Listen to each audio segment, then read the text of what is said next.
The economic impact of this coronavirus is extremely unknown because we don't know the size, we don't know the impact, we don't know how this will spread across countries.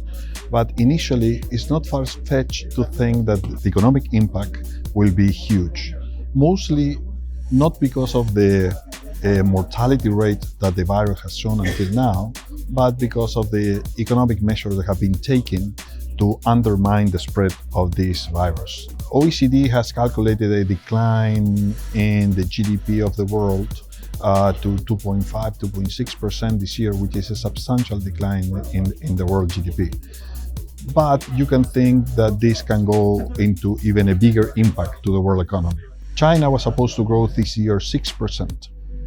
If you think that this virus will have an impact only in the Chinese economy, assume that nowhere else, and will imply declines of 2-3% on the first quarter GDP. So I'm also assuming that will be a V effect. If that happens and then China keep growing as a normal rate, they say 6% per year, that will imply that the Chinese GDP will go down almost 4 to 5%. Actually, if you do 2%, minus 2% in the first quarter, and 6% in yearly basis in the next 3 quarters, the GDP of China will grow this year just 1%.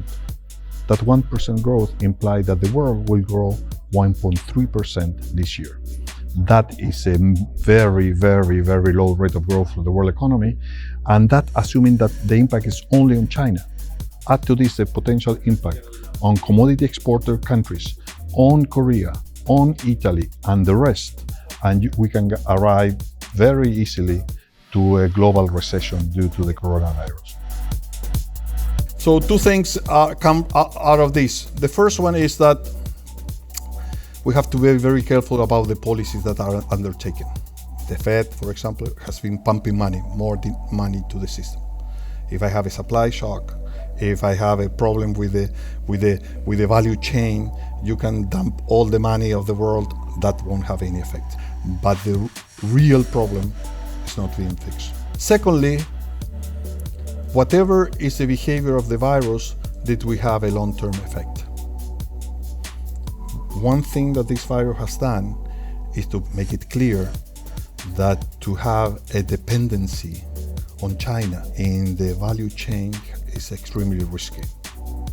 So whatever happens, we will see in the future spread of this value chain. And that might imply a decline in the rate of growth of the world because we will lose efficiency. The trade war plus the coronavirus might be the elements that will trigger a process of deglobalization in the world. This has not been the trend since 1970s. Since the 1970s that we have seen a trend toward globalization and toward a better use of the resources around the world.